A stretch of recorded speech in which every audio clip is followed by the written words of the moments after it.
If they think I'll quit, they're fooling themselves. I don't quit. I don't break. I don't stop. Let them doubt me. That only fuels me. Every time they think I'm done, I'll show them I'm just getting started. Psalms 23 verse 5. Don't prepare a table before me in the presence of my enemies. God not gonna make you win in front of the wall of them. A corrupt government cannot liberate the people. If the head of the stream is corrupt, the entire river will be also.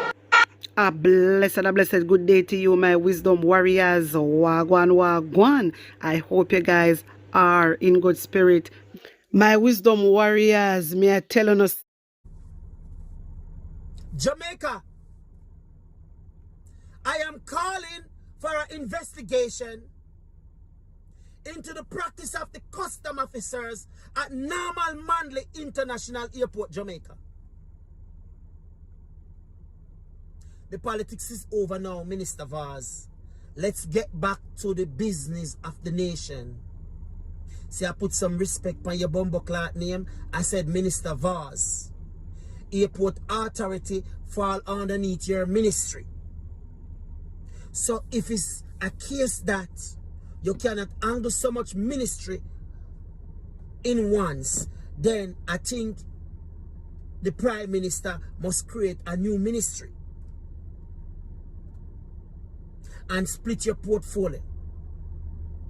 But I am calling for an investigation into the dirty practice at Norman Manley International Airport. The customers, the customer officers, practice must be reviewed and investigated thoroughly. And if possible, get search warrants and search them home for goods that supposed to be discarded in the garbage or left in a file where the customers can retrieve it when them leaving the island, since you don't want them bring it in the country. But to take customer lotion, customer cell phone, customer perfume, not like the people bringing 5 cell phone, 3 cell phone, 5 lotion. And what if they're bringing 5 lotion? Them are families. Some people just want to stock up because of the price. There must be a review into the practice at the Norman Manley Airport, and if Donald Sangster Airport and the wharves as well. These custom officers should never and must never hustle the travelers. It is a damn downright shame and disgrace. One lady said they take away her turkey, and she went to the custom officer girl home and get back her turkey. Imagine that. You said the lady can't bring in the turkey, but you take the turkey and bring it to him, and the woman go to her house for it and get it back. You see, people, Jamaica is small, and some of you custom officers who don't need to take heed, because dog go bite someone on the road, and Duppy is going to draw away someone when night come. Because when he's going to step on the wrong toe, or they're going to hurt the wrong people, and it's not going to go down well. So before it reach that situation, I'm calling on the Prime Minister, the Minister of Transportation, Minister of National Security, Commissioner of Police, to convene an investigation into the matters at the Norman Manley International Airport by Customs. Look in my feed, the feed comments, and you will see all the complaint that people say. One person said they try to have them remove them jewelry from off them to tell them so they have to go pay for it. These are the scams that these dirty, low-life custom officers, boy and girl custom officers, because them is not no decent human being, them is shit.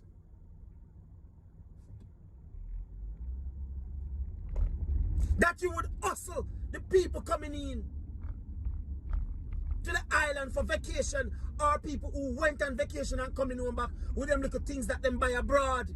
It is wrong and should never happen. And it's time the travelers start to fight back. Don't give up your things without a fight at this airport. Jamaica, this can't continue. The constant hustling, the people. Some people bring them things. Them don't have money to pay, you know. Because you don't have a list of saying what you can bring and what you cannot bring. And you guys making up the rule as you go along. What if you bring 2 cell phones? You bring one for your brother, one for your sister. What's the problem? You're bringing a gift for your family. Why you should pay taxes on the gift? Why? Jamaica, I want you all people who travel to speak up about this.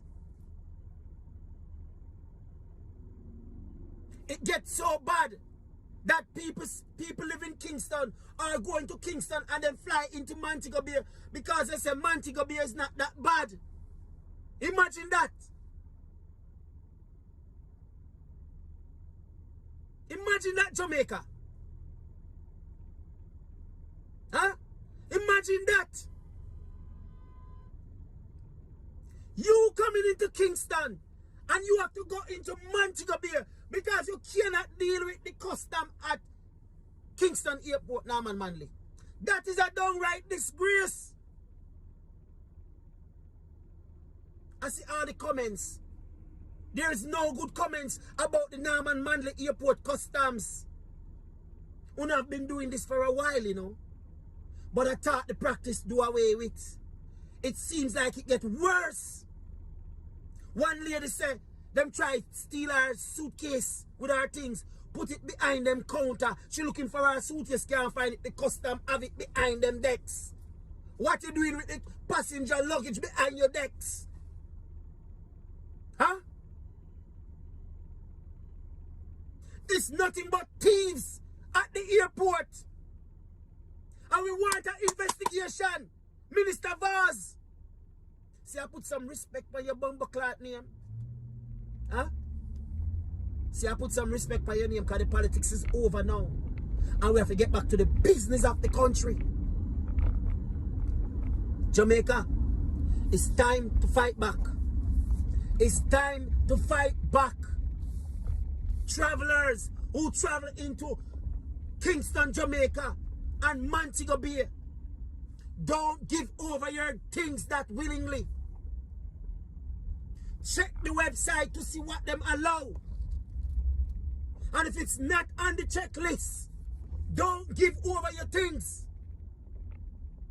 These dirty, nasty, low life customer officers. I remember I was leaving, and imagine early morning and checking in, and the agent that check your passport and your ticket for you to go into the main waiting area is begging me coffee. Begging me coffee like I have a coffee machine on me. Beg your coffee now. The practice must stop. And I did have 1,400 Jamaican dollars that I was coming back with because I didn't have anybody to give. And I was going to give her, you know. And something said no. Me don't go give her at first because she didn't look nice and I still got to honor her the money. But the fact that she begged me the coffee Jamaica, I said no, this is hustle. Early morning, 6 fucking o'clock in the morning, you was trying to hustle me. Yeah? 6 o'clock in the morning, you begging the passenger coffee. You work at the airport and you're begging the passenger coffee. By me reach upstairs, one next one, asking for sandwich. This dirty low life behavior at the airport must stop. It must stop. And Samano, if we don't stop the practice, me know Samano. Me know where Samano live. Remember, Jamaica is a very small place. We all mingle in the same space. Sometimes we end up on the same flights going in different places. Sometimes we end up at the same beaches in different countries. So it's a small place. So if we continue, some man will come home from work with the big bag and the people them things when them bring in. The people them appliances, the people them clothes, the people them perfumes, the people them cologne, the people them watch, the people them everything. Because you don't know some people now but if we go through the hustle and the fight, we don't know. We don't use that to manipulate the people them and take them things. It's robbery without a gun. I may call for the minister to convene an investigation into Norman Manley Airport, especially the customs at Norman Manley International Airport. May open to take heed before tragedy reach somebody out there. Because them going to mess with the wrong person. Them going to take the wrong person things. And them going to come and hurt you. Can't sound you not get to the warning. Some man who make a repeat. Dog is going to bite you on a road. And dope you go draw with some man if you don't stop that bullshit. Because you not going to touch the wrong people them things. I said so. Math. The JLP won 35 seats in Parliament. The Prime Minister announced a 19-member cabinet. Now, 3 of them are senators, so that means there are 16 MPs in the cabinet. That left 19 government MPs in the lower house. Then, of course, they had to name a speaker and a deputy speaker. That left 17. Then the list of junior ministers came out. All of 14. 2 of those were senators. So when you take the 12 from the 17 remaining government MPs, that leaves us with a minuscule 5 government members in the lower house who don't have a junior ministerial or ministerial position. That's a backbench of 5. I don't even know if you can call it a bench. A mini bench, a piano bench, a stool. You know what it reminds me of? High school during PE class when they used to pick side and some away we can't jump or run or do anything athletic would be left out because kind of must feel away if you're not included and almost everybody else get a work. Not true. Fun and joke aside though, of course, one of the big concerns here is cost. Now, here's a salary scale under the new compensation scheme after the parliamentarians had given themselves that huge increase in 2023. So the Prime Minister is supposed to earn a salary of 28.5 million. And I say that because after the outrage, the public outrage, when people realized how much they were going to get paid, Prime Minister Andrew Holness said he wasn't going to accept the increase. And also the leader of the opposition, Mark Golding, said he would give the increase in his salary to charity. So we actually need to ask both of them who are going now that the election is over. They're now going to be taking the increase. Deputy Prime Minister gets 25.7 million. No, the Constitution doesn't provide for the position of Deputy Prime Minister. So sometimes we've had one, sometimes we don't. Right now we do. Minister of Finance gets 24.5 million. Ministers of State get 18.2. The Speaker gets 22.8 million. Parliamentary Secretary gets 17.1. The Leader of the Opposition 25.7 million. Deputy Speaker gets 17.1 million. Members of Parliament, the ordinary member of Parliament, them when they're on a post, they get 14.1. But as we've seen right now on the government side, there are very few of those. And the cabinet ministers now get 22.8 million. So that's a whole heap of money for a whole heap of people. So could the cabinet be small? Of course it could, and of course it should. But we all know cabinet appointments are not just about governance, they're also about politics. By the maker, everybody wants to be in the cabinet or be a junior minister so the Prime Minister can exercise much stronger control over his or her MPs in Parliament. One of the Prime Minister's portfolio has got a name change. The former Ministry of Economic Growth and Job Creation is now the Ministry of Economic Growth and Infrastructure Development. And by the way, remember, this is one of the issues as well, right? Every time we have a cabinet being announced and all these bag of new ministries being created and named and made up, every time you change a ministry's name, everything else have to change. Stationery have to change, letterhead have to change, signs have to change, website have a change, and of course there's going to be a cost associated with that. If we would ever decide to just stick with a number of standard ministry names, that wouldn't happen. But of course that not going to happen because the politicians love the power that it gives them as it now stands. The Prime Minister still has several full ministers without portfolio in his ministry, including former Minister of Science, Energy and Technology, Andrew Wheatley. He's now Minister without portfolio. He's responsible for science, technology and special projects. Wheatley had stepped down in 2018 following concerns over the management of Petrojam. We did expect him to return along with the JLP chairman and the former Minister of National Security, Bobby Montague. Montague rejoins as Minister without portfolio in the Ministry of Economic Growth and Infrastructure Development, responsible for land titling and settlement. Now, Montague had stepped down in 2022 following concerns about the issuing of gun licenses by the Firearm Licensing Authority. Horace Chang is again the Deputy Prime Minister. He keeps national security, but it's now called National Security and Peace. A big change is that the Ministry of Legal and Constitutional Affairs no longer appears. Marlene Malahoo Fort has not been named to the cabinet. Lots of eyebrows went up when we realized this. Now, the Ministry of Legal and Constitutional Affairs had actually been created by pulling out some of the divisions from Ministry of Justice, so those have now been put back, and the name has been changed to Justice and Constitutional Affairs. Delroy Chuck, again the Minister. What seems to be happening here is a kind of tension between continuity and political expediency on one hand and renewal on the other. The Prime Minister has been talking a lot about renewal, but you're certainly not seeing it in the cabinet where most of the faces are the same. So it seems he's decided to go for that through the junior ministers. So we see newcomers like Tova Hamilton, Rhoda Moy Crawford and Crystal Lee, along with returning faces like Alanda Terrelong and Xavier Main. Now, it seems like the strategy is probably to start with the same slate generally, then have some of the older ministers step down during the term and elevate some of the junior ministers. But if you are doing that, you would kind of expect to see the junior ministers shadowing some of the portfolios where you would be expecting to see some of the ministers step down, not true? Because if that happens, you could see a kind of seamless transition taking place. And some of the ministers that would expect to see step down are Horace Chang. He's already told me that this is certainly his last term. He's probably going to be stepping down during the term. Babsy Grange, Delroy Chuck, Desmond McKenzie, Ed Bartlett. We already saw Floyd Green take over from Ed Bartlett as leader of government business in the House. A change there. But we kind of have a mixed bag now when you look at the junior ministers. Alanda Terrelong surely is ready for a full ministry, but he's junior to Kamina Johnson-Smith. Well, she's one of the strong JLP leaders. Nobody expects to see her step down. So is it then that we're going to move Terrelong to a new ministry entirely that he would have to learn from scratch? Or is it that there are no plans to name him a minister at all?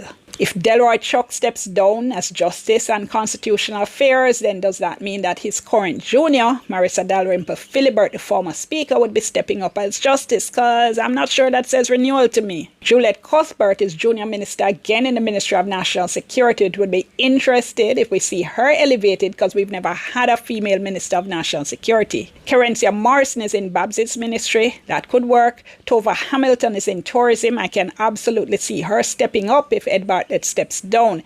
Now, Delroy Williams is local government. He's junior in the Ministry of Local Government. He's junior to Desmond McKenzie. McKenzie is a former mayor of Kingston.